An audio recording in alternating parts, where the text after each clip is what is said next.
What's up guys, it's Marcus will be back again with another tutorial video. And in this tutorial video, I'm going to be teaching you how to fix skin tones less than 1 minute. So without any further ado, let's get straight to it. First click on the adjustment layer and then choose selective color.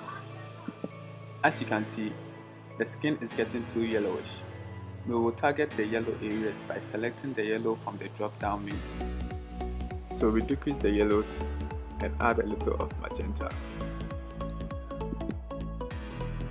Or maybe if you want to add a little red but there's no red slider, no worries, cyan is the opposite of red, so if you decrease cyan, you add red.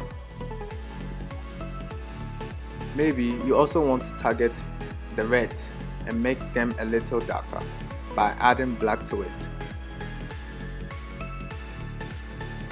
Amazing!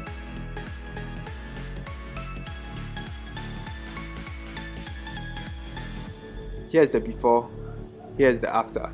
Skin tone fixed in just 1 minute.